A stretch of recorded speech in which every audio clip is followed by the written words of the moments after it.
Everyone, আজকে আমরা জানবো ভৌত রাশি। তোমরা আবার ভৌত রাশিকে কেউ ভৌতিক রাশি বলবে না। সো ভৌত রাশি বলতে আমরা আগে রাশি সম্পর্কে কিছু বলি। সাপোজ ধরো তুমি একটা বালতিতে পানি রাখলে।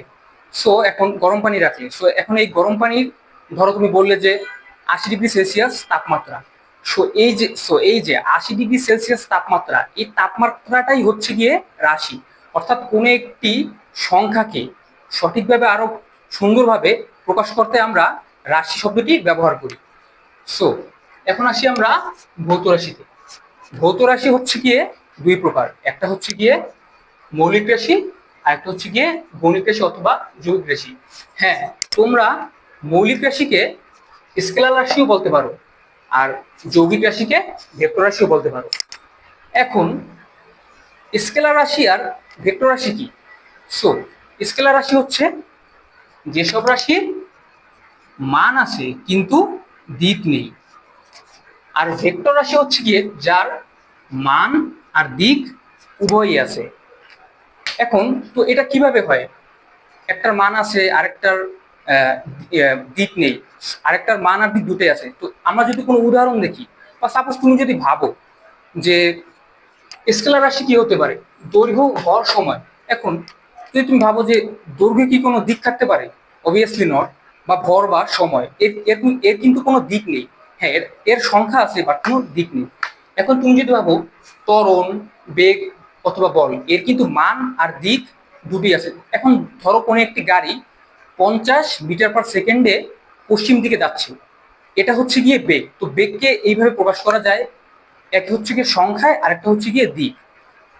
সো এখন আমরা জানবো একক সম্পর্কে। আচ্ছা, একক কি? সাপোজ ধরো তুমি বললে যে তোমার ভর, সাপোজ ধরো যে 60 এখন 60টা কি?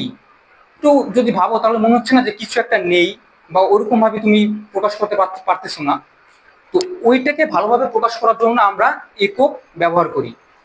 এখন সাপোজ ধরো আমরা মোটামুটি সবাই জানি যে আলোর বেগ হচ্ছে গিয়ে 3 × 10⁻⁻⁰ তো এখানে মিটার/সেকেন্ড এইটাই হচ্ছে গিয়ে একক, আলোর বেগের একক।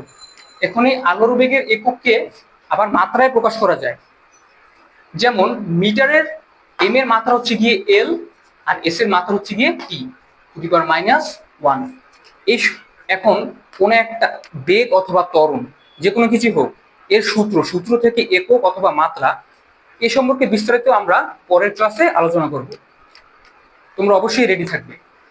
সো এখন আমি তোমাদের যে টপিকটা পড়াবো বা যে বিষয়টা পড়াবো সেটা হচ্ছে গিয়ে উপসর্গ ও গুণিতক। আচ্ছা, উপসর্গ আর গুণিতক বলার আগে আমি বলি, সাপোজ ধরো তুমি বাজার থেকে কিছু একটা কিনে আনলে। এখন ধরো সবজি কিনে আনলে। এখন কোন একজন তোমাকে জিজ্ঞেস করলো যে ভাই কত কত কেজি সবজি কিনছেন। এখন তুমি বললা যে 1 কেজি অথবা 5 কেজি বা যাই বলো। এখন এখন তোমাকে যদি কেউ বলে যে ভাইয়া এটা কত গ্রাম কিনলেন, তখন কিন্তু তোমার মাথায় একটা কোশ্চেন আসবে, আচ্ছা কেজি থেকে, আচ্ছা কোন একটা বস্তুর ওজন তাহলে গ্রামও হয়।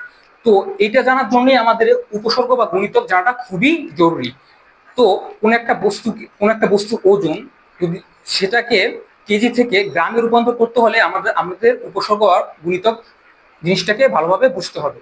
সাপোজ ধরো এখন যদি আমি বলি যে তুমি 5 কেজি আলু কিনে আনলে বাজার থেকে, সাপোজ এখন এইটাকে যদি তোমাকে গ্রামে বলতে হয় তাহলে কিভাবে বলবে? এখন ভালো করে খেয়াল করো সবাই, 1 কেজি = 1000 গ্রাম।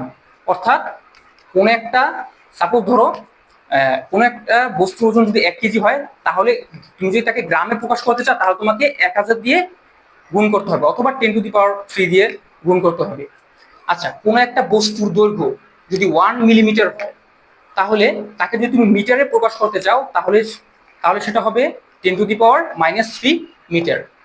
আর যদি আরো ক্ষুদ্রভাবে যদি তুমি কোন একটা বস্তুর কি বলে কোন একটা বস্তুকে পরিমাপ করতে চাও বা কোন একটা বস্তুর দৈর্ঘ্য নির্ধারণ করতে চাও, তাহলে হচ্ছে গিয়ে সাপোজ ধরো 1 মাইক্রোমিটার।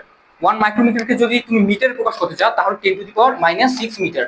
আচ্ছা, তোমরা যদি এখানে ভালোভাবে খেয়াল করো তাহলে দেখবে কি যে কোন একটা বড় রাশি, সাপোজ ধরো কেজি, কোন একটা বড় রাশিকে যদি তুমি ছোট রাশিতে প্রকাশ করতে চাও তাহলে তোমাকে গুণ করতে হবে। এই যেমন ধরো 1 কেজি থেকে গ্রামে বের করতে হলে তোমাকে কিন্তু 1000 দিয়ে গুণ করতে হবে।